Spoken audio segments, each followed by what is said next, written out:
what's up guys? I hope you're doing really well. Welcome back to my channel. If you're new to my channel, my name is Natasha and I make videos mostly about traveling and some other things. Today I'm going to be sharing my top 5 ways that you can couch surf safely as a female.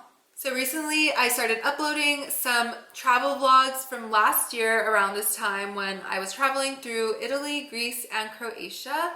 And during that time, I couch surfed quite a bit, and also like throughout the year that I was in Spain, I have a lot of friends that are on couch surfing, and I met a lot of amazing people through couch surfing too. If you're unfamiliar with couch surfing, it's this platform where you can basically stay with people and sleep on their couch, or sometimes they have beds, for free. And it's kind of this travel community. It's like a travelers helping travelers type of thing. So I couch surf at other people's houses when I was traveling. I've never been a host, but if I had my own place and people were coming to visit me or request me as a host on couch surfing, then I could also be a host in my hometown.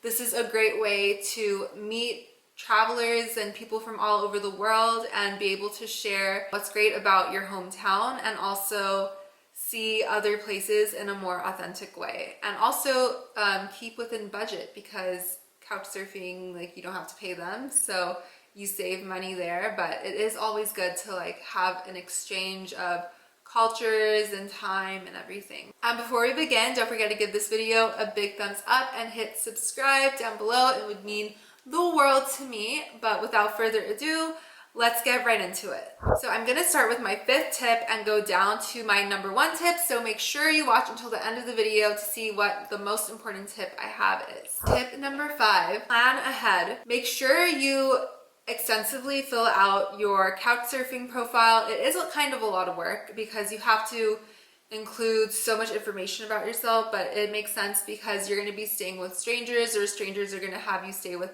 them. So it's good to know who the person is both ways. So plan that ahead, and then also request hosts ahead of time, because there's a lot of cases where hosts can fall through or they're going to be out of town, because this is a traveler's platform. Most of the time the hosts are also travelers, so they might be out of town a lot. So it's good to request hosts about a few weeks to a month ahead of time, so that way you have a chance to request a few people and see who says yes, who says no, who can't, and then you guys can get to know each other a little bit better this way also. So if something falls through, you have a backup plan also with another host, or you have time to request another host before your trip. My 4th tip is to read the profiles extensively.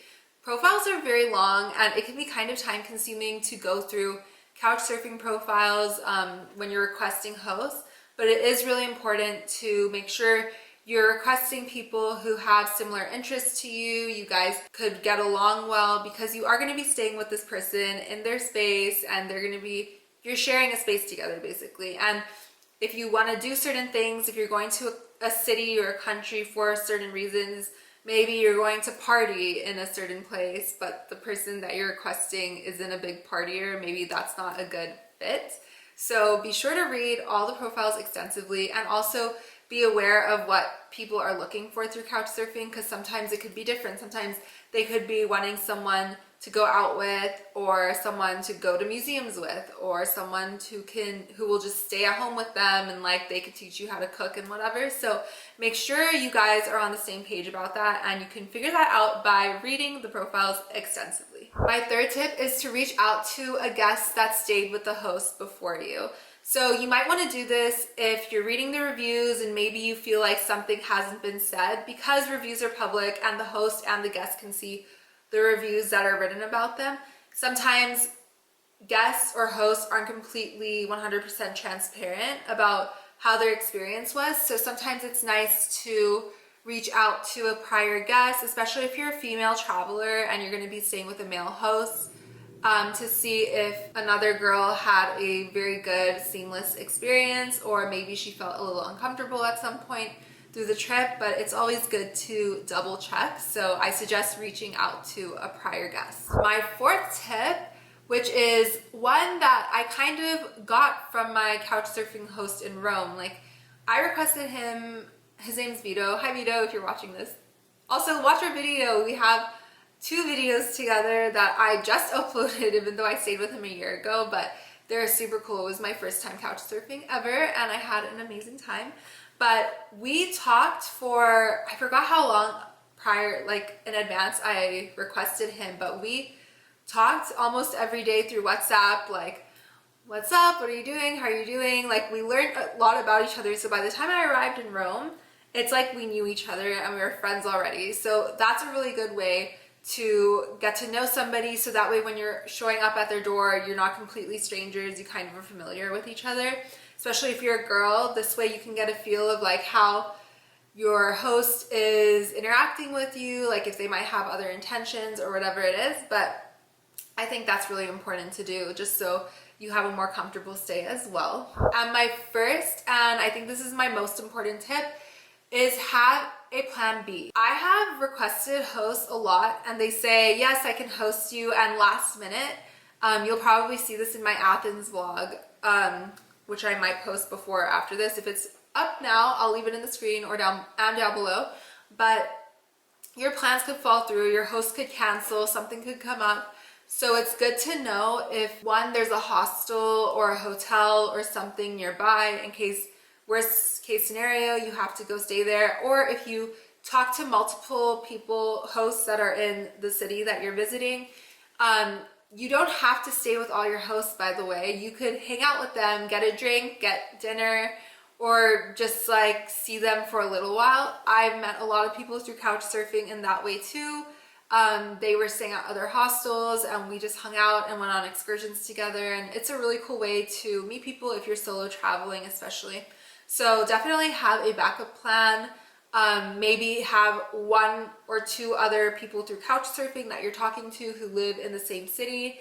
If that's not possible, know of 1 or 2 hotels or hostels nearby that you can easily get to with a taxi or public transportation or something. And yeah, just have an escape plan if necessary or if your host ends up canceling. But I hope these are really helpful. Couchsurfing is an amazing platform. I'm a huge fan of it. Being a female traveler, I have couch surfed by myself as a female, but the first few times I was with my friend. But I've had great experiences all the way through, and I would definitely recommend it. But make sure you follow all these tips. And if you have any other tips that you use when you couch surf, if you're a female or even a guy, leave them in the comments below so everyone else can know about them, and so can I, and I could use them on my future couch surfing experiences.